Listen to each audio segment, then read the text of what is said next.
Hello everybody, thank you again. Welcome to another Trees Talk. I am honored to have as my guest Sherry Benner-Davis, one of my favorite painters in LA. I mean, we've known each other, I don't know how long, like since... 20 years. Shit, damn.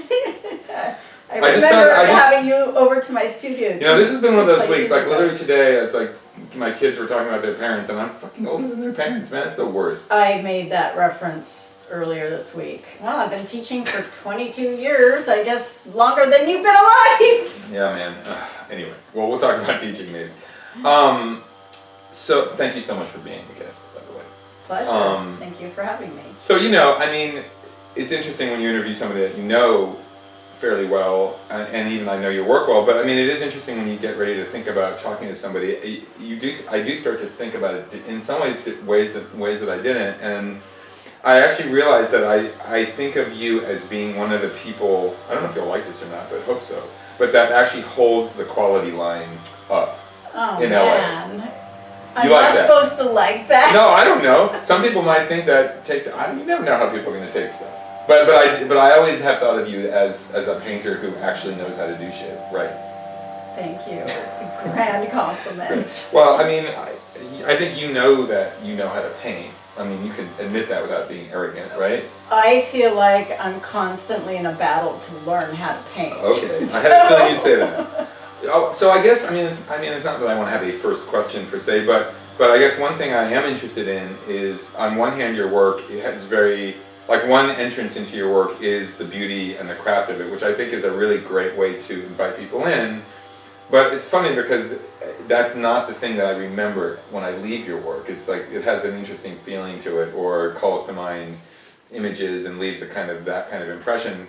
So I guess I'm interested if that experience that I have of your work, or have had fairly consistently, is one that you also think about, or and when you make it. Exactly. I'm really interested in materiality for myself, and color for myself, and aesthetics for myself. But there's also the thing about being really attractive to the viewer with those qualities in order to come underneath with the content. Right.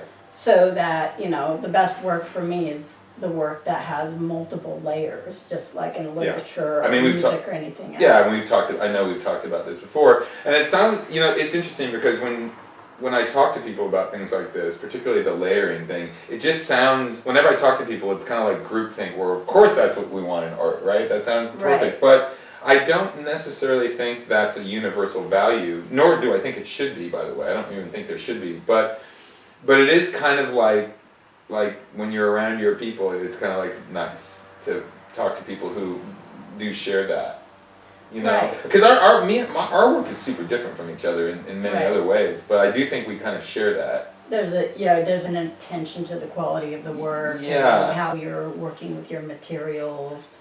So I guess, well, and I think there's so many positive things about that, but I am kind of curious to hear if there are things about that aspect that are struggles or even liabilities for you, whether it's in the process or the reception of the work, or, because for me there certainly are, but I don't really want to talk about my work, I want to talk about your work.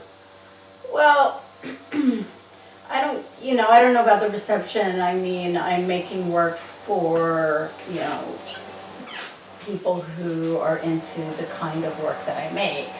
Yeah. But in terms of process, It's live. The gardeners are outside. At least you have good lawn care, right? Somebody else, but anyway. Okay. I'm really interested in all those issues about craft and material and all that, but I think that struggle thing that I mentioned is that even though I went to art school, and I know a lot of people will say that of our generation, because we don't have masters and apprentices, and so your education can be really spotty, and I feel like I'm totally self-taught in terms of being a painter, and I mean, nobody ever taught me really traditional ways of painting. Where did you, do you mind, I actually don't know if I've talked about where you studied. No, I think you told me, I just forgot. It's a meandering road, You don't- baby. Well, that's So, okay. you know, Are you from California? Are you yeah, from I grew up in Orange County, Oh, right. and I left home before I finished high school, and I made it my business to finish high school. Uh-huh. And then I had a roommate who was taking photo class at the local community college, so then I was like, I can do that. And so that's actually where I had a teacher, because I was taking art, because I liked it. Yeah. I had a teacher who encouraged me I could do this. And so because of that, I had this grand idea that I wanted to go to art school in Paris. I don't know, it's a very old school kind of notion, but I made it my business. Did you do it? Yeah, I worked a couple waitress jobs. I even moved back home, you know, to save every penny. I don't think I know this. That's just kind of Yeah, amazing. at 21 years old, I went to to art Paris? school in Paris. Which school? It was a little, Atelier or something? it was a little private school called Paris American Academy, because I was started by an American dude. I see. How did you find out about it? I just researched. Yeah. I don't even remember how I found it, I but understand. it was an international school with kids from all over the place and all over the world. And And how old were you? 21. Damn. Wow. Yeah. So what was it like doing that? Well, it was really a really great adventure, and for sure the first part of it was a bit of a battle, because I was also trying to learn to speak French at the same time. Right. And it was very weird, because Wow. a part of that education there, we had a section that was in Italy. Okay. And I was like, just conversational French enough that I signed up for the intermediate class. I was the bottom person in the intermediate class, Right. and they were like barreling ahead, and I was like, ah. Wow. So the weird thing about that is when we did a month in Florence, I was meeting Italian people, Italian men, of course. I'm sure they like you. They like the blondes. Well, they follow you around, you know. Yeah. Italy, that's a Well, thing. I don't know. I've seen it happen. But yeah. anyway, I was practicing. I was learning Italian there too, so it was Really? like too much information. But something about a month away, being in Italy, trying to speak with Italians, and it was like a mashup of English, Italian, and French, because some of them spoke French. Right. Somehow when I got back to Paris after that month, it just locked in. You were good. And then I ended up being probably one of the best people in my class. That's so cool. So anyway. I was a French minor, by the way. Oh, okay. Anyway, but I'm sure I Tu wasn't. parles français alors? Oh, un peu. Je l'ai beaucoup. Moi aussi. Yeah. Well, that sounds like you retained more than me. Okay. Okay, so Go we ahead. were on the education thing. So Yeah. I did that, and What was okay. the training like? I mean, art-wise. I mean, were you learning like how to paint traditionally? Or? Well, no. I mean, No. this is what happens when you have this smattering of teachers. Is you get whatever their thing is. Right. And this guy was an oil painter in transparencies, and he was. But like representational and traditional. Yeah, he was like. Was he any good? Documenting. They were good, but they were slightly surrealist, which was not really my gig. He was documenting the various structures that still remain from World War II. Yeah. In a super hyper real way? Yeah. Okay. Yeah. Well, like, did he show you how to like do the old master Gazai glazing thing? Or no? No Did he show you teaching. They didn't teach you any technique? Well, I learned about how you can here's the thing I learned from him. How you can use oil paint to get great luminosity by using the white of the panel that's behind. So it's like working in watercolor, that Right. kind of thing. And I still use it sometimes. It's not in any of these. But it's not really a traditional painting, like layering thing. No, a lot of that is self-taught. Yeah. And that's where I was heading with that conversation is I still battle sometimes technical issues. Me too. And Yeah. like, all right, well, scrape all this off and start again. Right. So So interesting. So the thing about studying in Europe in that time is it's not that it seems like an old world thing, but it just seems not to be a center of contemporary thought. But maybe that's not true. It wasn't that here. Okay, here's the connection. My father was a French teacher, so of course, number one, I took Spanish in high school because I didn't want to You're be good at corrected by languages, my father. Well, I see. but yeah, I can Yeah. do languages. But so I lived in France twice. I lived in Oh. France at 5 years old, and then Oh, okay. again 21. Uh-huh. So there was a connection with France. Yeah. And then my parents, they had 6 kids. What? And Brady Bunch? yeah, they're Self-enclosed they're Brady Mormons, so like Oh, that's right. that's Oh, the yeah. history of the runaway and all that stuff. That makes sense. So Gotcha. anyway, Gotcha. they had 6 kids. My father was a school teacher.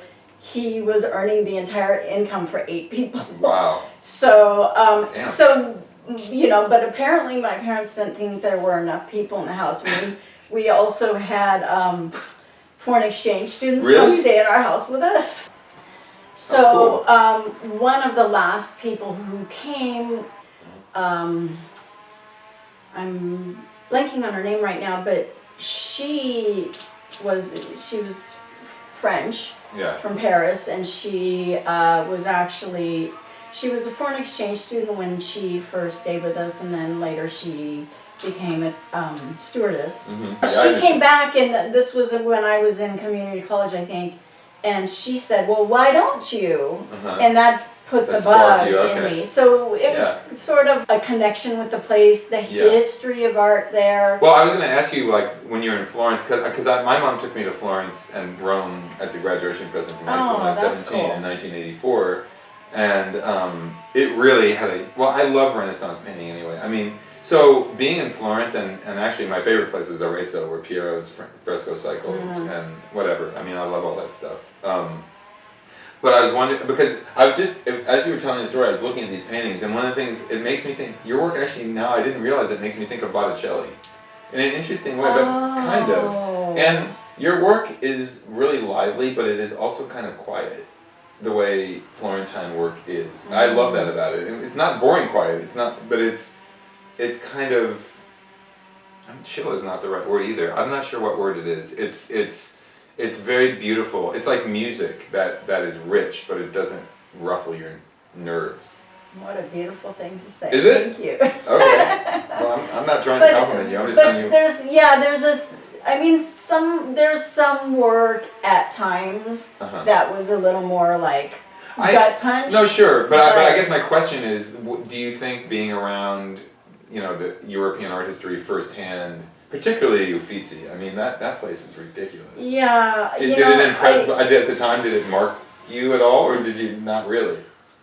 Well, it's hard to know what feeds in. It's not something I've ever thought about, but okay. I feel like, there are things that come up in your work that are totally unconscious that sometimes you realize years later, or somebody else points out to you and you go, oh my God, of course. Right. So I just feel like, we just have this sort of, encyclopedia of images. But you didn't necessarily have a moment with a single painting there when you were there where you're like, oh my God, my world just got changed. I don't know. I think Not just necessarily. being in Just the place, and frankly, I spent most of my time in Paris. I did travel around, but that month in Italy, in Florence in particular, was super special to me too. It was like, this just feels like home. Okay, all right. And I think there's something, I felt like being from Southern California, there's something about the pace and the friendliness and all of that. I can see that. Just like vibed with me. Right. Sorry. But the thing you said about Botticelli and the stillness, when you first said that, I was just like, oh my God, there's something in the quality of my color. It's also the design though, and I mean that in the old, even because the word disegno means drawing. Yes, and his paintings are very drawing-like. Yeah, they're very linear. And they're very graphic. Edges are clean. Yeah, like I mean, these actually remind me of the Primavera, the one in the Uffizi. I mean, that's the famous. It's still one of my favorite paintings, though. I mean, because it's really flat actually. Right. But it actually very much reminds me of. I'm a fucking music nerd, like I listen to 16th century music all the time, and I really like it. And there's a opera. He's a little bit later than Botticelli, but Claudio Monteverdi basically wrote the first opera, and his operas remind me of your work too because they're very flowery, but sparse and really beautiful, but there's not a lot of action. Opera, it wasn't like the operas of the 19th century where, like, you know, people get run through by swords and jump off balconies and shit, you know? Like, it's basically like the predecessors to movies. But early opera was more like you were singing about scenes. And then the first opera, which actually your work also reminds me of, is the story of Orpheus. You know, and Eurydice, and it's like a love story that goes bad, but it's mostly told in characters talking to the audience about what's happening, not action. Interesting. It's really interesting. So, and your work seems very, you know, it's interesting because my ex-wife Hillary and I always used to have interesting discussions about the word decorative, because she is somebody who makes, quote, she loves decorative work, and she hates that word, or hates the pejorative quality of it. Right. And I actually think it's actually a great word now. But, I mean, it's still kind of a dirty word sometimes in critiques, even now. There's like a holdover. Well, and there's also the thing about, you know, what is gendered and that's like right. the PD. No, it totally is. Right. I think it's totally, like, misogynistic. That right. Word. That take on the word of it being dismissive of, you know, craft. But I suppose the thing is, if it's devoid of content but it looks pretty. But I actually take issue with that too, because I think that purely designed things can be sublime. You know, there's something that Joseph Campbell, the comparative mythologist, said that, like, really great pieces call to mind the order of the universe, and that's why a Shaker rug can just, like, be just as good as a Rothko or better. Well, you know what, you're absolutely right. I don't know if I'm right. It's just beautiful objects, they can speak to your soul like anything else. Yeah, and like Asian art history understands that, you know, the idea of those philosopher's stones that are just contemplative objects, or the, you know, Korean moon jars, which are, I mean, so I don't know, man, I don't want to get into a whole philosophical sidetrack, but I do think that the notion that you have to judge things as being worthy and not worthy is actually an ego-based thing of Western, like, critical thinking and, like, and dualistic thinking, that it either has to be in the club or out.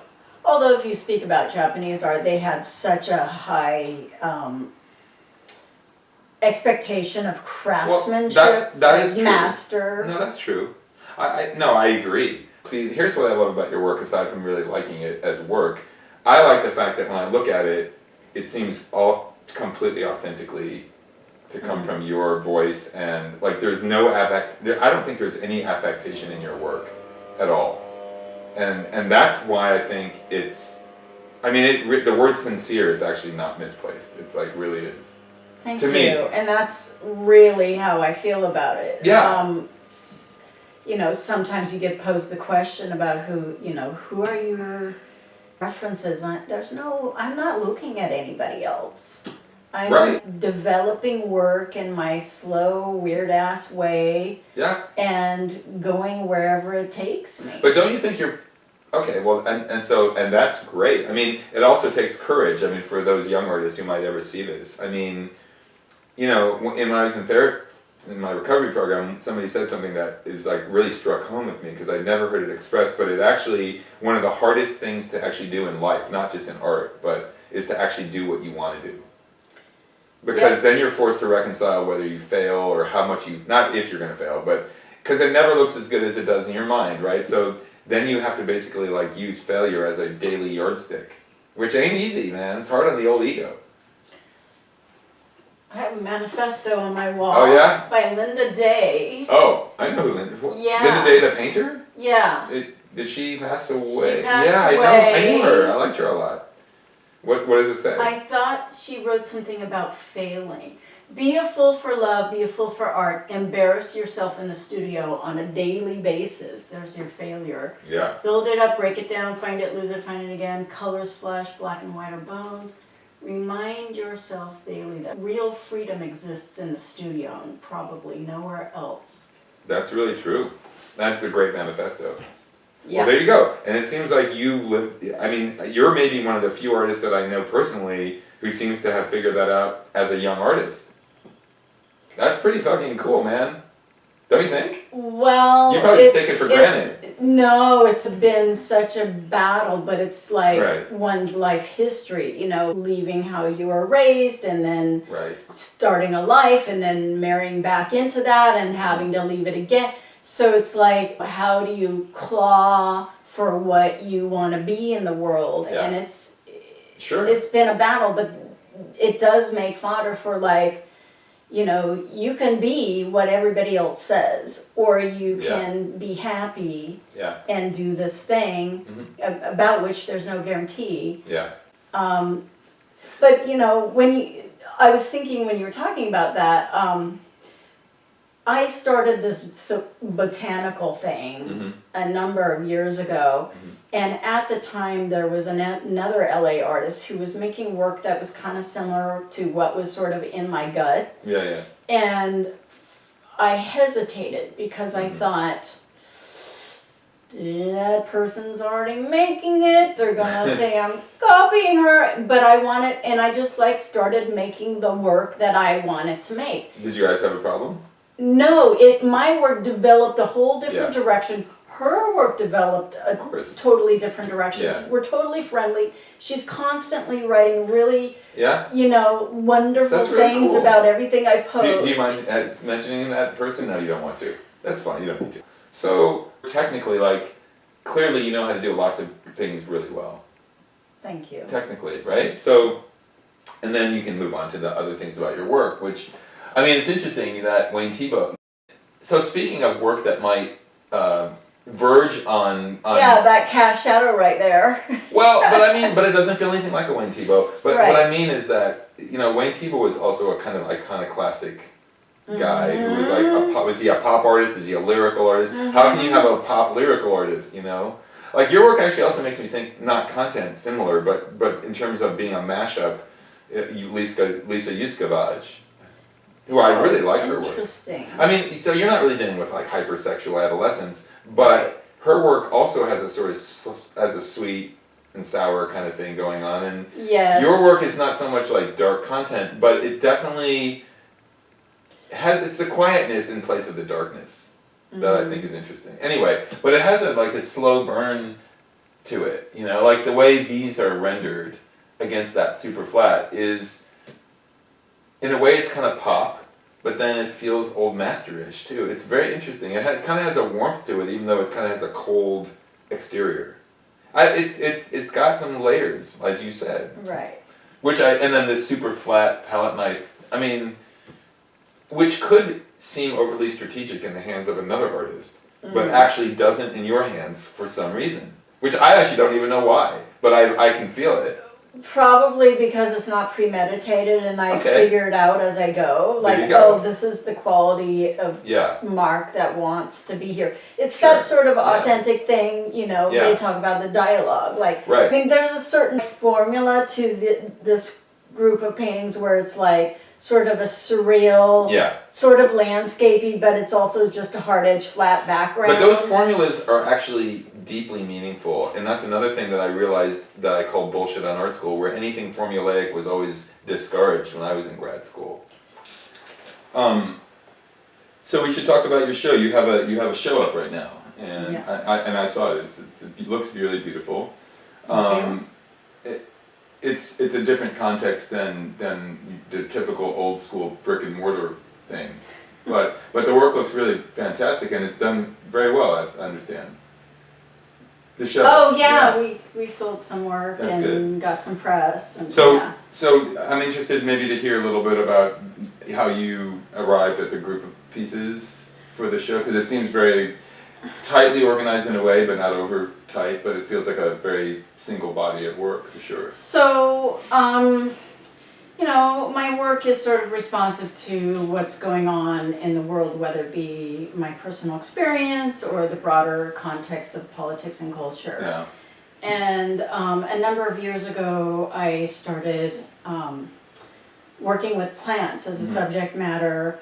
And that came out of residential garden redesigns I was doing here in Los Angeles. I didn't realize that. Drought tolerant. Yeah, I did some pretty ambitious drought tolerant total redo of, like at the last house where I lived, we had a large yard and I did the whole thing. Right. So they just started wanting to be in my work, and you know, I'm thinking about nature and culture and individual and geopolitical, you know, context. And so, in this case, these cannabis pieces, you know, it's just, I mean, we came up in the era of Reagan and Just Say No and Yeah. and pot as a gateway drug to the hard stuff Right. kind of Yeah. idea. I remember, yes. And it's just been really interesting how quickly we've changed our opinions about that. Yeah. And I'm not a big cannabis user, but just like the ideas of all of these really useful applications of psychotropic drugs, and you know, cultural speakers like Michael Pollan, who does deep dives into his subject matters, are out there talking about microdosing and you know how so many of the ailments in society that are very difficult to treat are very treatable by things like cannabis and some of the other drugs. And so that was sort of a natural sort of, let's play with this. Yeah. And frankly, we're living in such a dark, you know, it feels very dark, but there are also great things happening. Yeah. And I think personally as an artist, it's just better. I just want to speak about the beauty, and it can be like a pushback against the other stuff. No, I mean, it's interesting to hear you say that, because we actually haven't talked about this, by the way. We did not rehearse this. Right. I was literally almost exactly thinking of, you know, when I was at the gallery, exactly what you just said. That what's interesting is that the kind of beauty in your paintings of this series don't feel only visual. They actually feel like almost like a journalist reclaiming something, which is really cool. Interesting. You know what I mean? Like, and I guess, I mean, this, I don't mean to make such an extreme analogy, but it reminds me of things even like the swastika was originally a beautiful symbol in Hindu or Indian ancient culture, and I don't know that it's ever been rehabilitated quite yet. No. But so I mean, obviously, cannabis doesn't have quite that moral outrage attached to it, though it may. But I remember that I remember those stupid fucking PSA announcements about, you know, just you really knew you were I getting. had a sibling who got caught using it quite young, and there was a whole sending her to rehab for that, and like. Meanwhile, my dad died of lung cancer because he smoked fucking 2 packs a day for 50 years. I mean, anyway. But and also just like, you know, there's a whole thing about what the U.S. government was doing. You know, Nixon was really persecuting some of those guys because of the counterculture, and he felt like it was a threat to his power. So, but what I like about your work is that it actually is not a political statement. It's actually very neutral. Right. But not neutral in feeling, but it's neutral in terms of its stance. It sort of presents this. It represents it. Right. Actually. Yeah, I'm not interested in any kind of dogmatism. No, I mean if there are people who are anti-cannabis, they could still think, well, that's still a fucking nice painting. I mean, you know what I mean? Right, and I'm not even sure the person who bought all of that stuff is, even into that. Well, but you might not know it's cannabis though, Sherry. That's what I'm saying. That's what's really. I mean, the tradition of floral painting. I was just at the Norton Simon. Not this weekend, but the weekend before, and you know, all those Dutch still lifes of flowers are really interesting because it made me realize that they're really just purely beautiful on one level, but then the whole. I just read another article about the tulip thing. You know, do you remember about how it was one of the first examples of saturated market and everything tanked and like the economy was ruined. And so like it actually also hits that note, but it doesn't. It's also neutral. It basically just is this thing that allows you to bring all your references that you may have to that thing, and you're able to travel both directions in time in your work, which that's really a good thing to me. I mean that, and what's interesting is when I was at the gallery, you know, your work is next to a couch, and I'm going to be posting pictures of all that too. I took some really good ones. Okay. And I think that, I mean, that's one of the things that Edward and I talked about at the gallery was the different context, the getting, you know, now he's not in a pure white cube where the work is, it's like a church of art, right? That's what the white cube has been. Right. Which in some ways, as we discussed, it has its function. It's not that it's not legit, but as he said, this is how it's going to be seen in real life in somebody's house. Right. So, and It's your work contextualized. your work looks fucking good that way, man. And so why does it have to always be in a pure, like, hospital room? I mean, where it's never going to be like that again. That's just tradition. Well, That's okay, all but it is. we've talked about this even in Right. this conversation about, that sort of isolating the art out of it actually reminds me of something David Foster Wallace said one time in an interview where he said the difference between Western criticism and Eastern criticism is that Western criticism will figure out why a rose smells pretty by taking it apart, just dissecting and basically killing it. Eastern, philosophy would just look at it and talk about it and observe, and it would still retain its right. And so, kind of that's what we're talking. In a way, it made me think in retrospect of the art world is kind of like the operating table. Which again, I'm not saying it's not legit, but it certainly that as the prime model is dead. It's gone now, man. And I feel that better. And your work is a really good example of a current situation where it's actually an advantage to not necessarily be in the white cube only. Okay. To me. I mean, I wanted to jump back in a little bit about what I said about the work.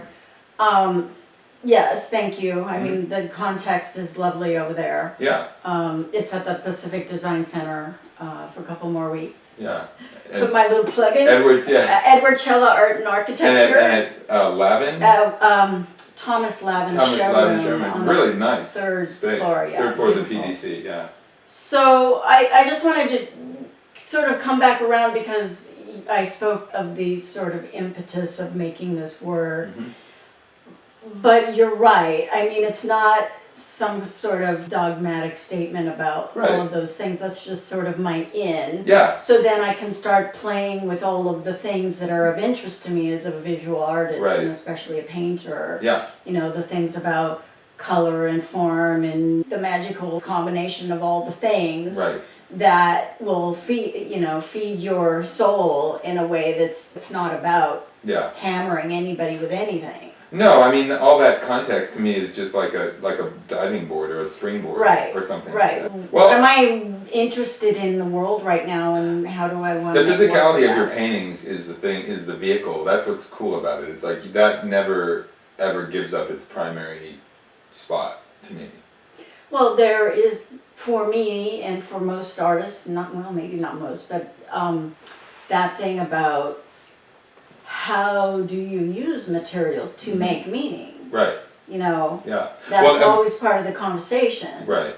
Well, that's why the Cannabis thing works so well, because it is not driving the car. It is the car that's being driven by your sensibility, actually. Right, and the truth is those plants are very complicated and fussy and like... Well, like you said, my images are highly stylized. The paintings are very designed. Well, right. And I sit there on Photoshop and tool how all the parts are going to be and so in the end, there's sort of the idea of as opposed to a slavish representation of anything. And the colors are totally, arbitrary and I'm just. Well, it makes me think of actually artists like Frida Kahlo or the French painter Rousseau, the kind of naive, I mean it not in a bad way, but who I love. I think he's an interesting, Henri Rousseau, like those are really magical kind of things. So both those artists are different, obviously, from each other, but the one thing I think they have in common that you also is that the personal way of forming things, I mean, that personal language allows you to call a lot of things in that still are under that umbrella, so it doesn't feel like a lesson or PSA. Right, because in the end they're just paintings that you're I wouldn't use the word just paintings. Well, I would say that in the end they are paintings first and foremost, and they're good. Yeah, and that's what I'm constantly telling my students too. Is like, in the end, it doesn't matter what that thing looks like over there. You're left with this painting, so make that a damn good painting, right? That's right. I mean, you've got to do the job on that rectangle Yeah. or whatever it is you're Did painting. the job on it. Well, right? I mean, it's get, a thing that it's an object in the world, and so it has to stand alone as that, absolutely. and not.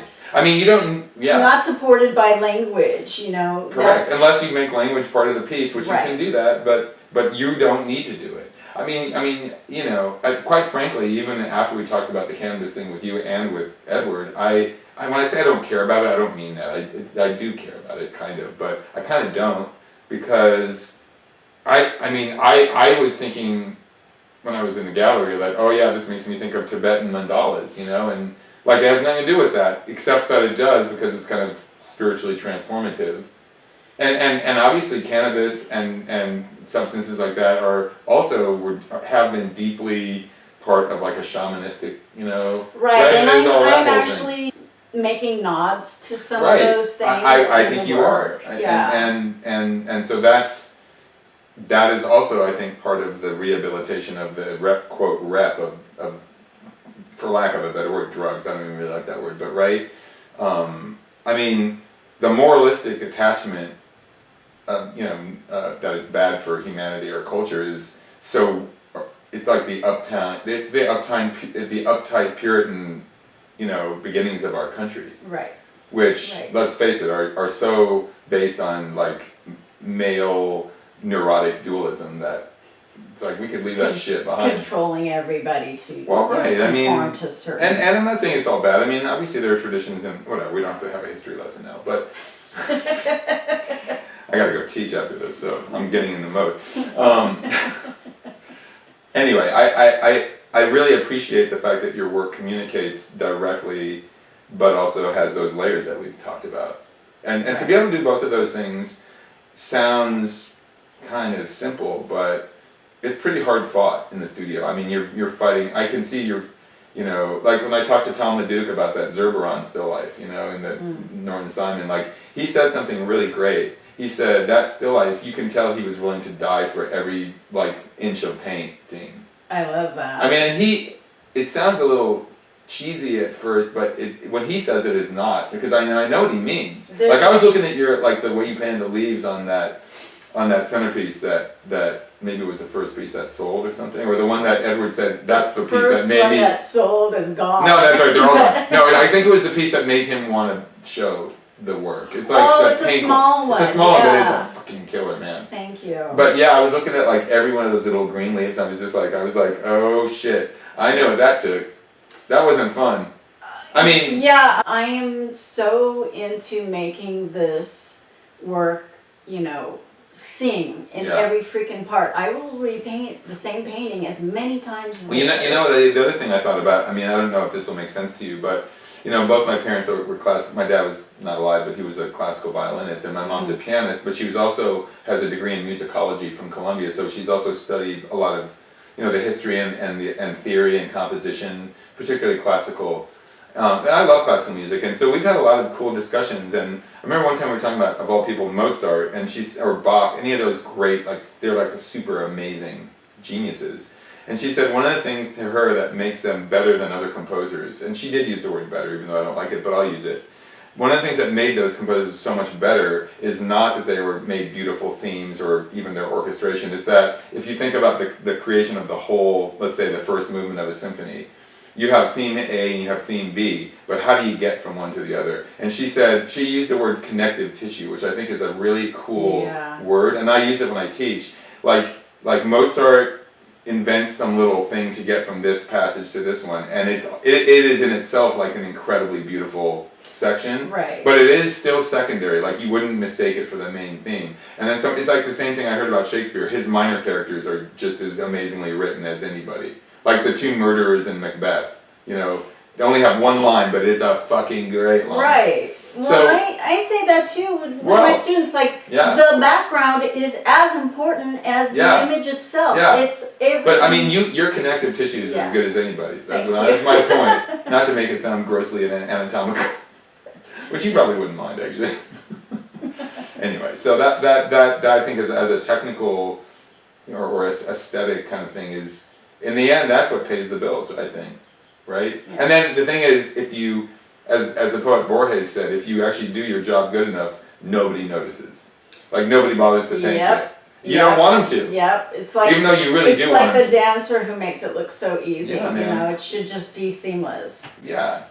That's my impulse. It has to be right. You know, it doesn't matter how long it takes. I will keep doing it until it locks in all of the parts. And then you just keep moving on. I mean, because that's just like your baseline. It's not, you don't get any super points for that shit. No, it doesn't matter to anybody but you and a few aficionados. Well, it's like those guys who used to like who made cathedrals, and they would like make the extra beautiful parts in the what's called the what's it called? Clear story. You know what a clear story is in a cathedral? It's like the very top area. There's no floor. It's just, but it's still, it's so God can appreciate it.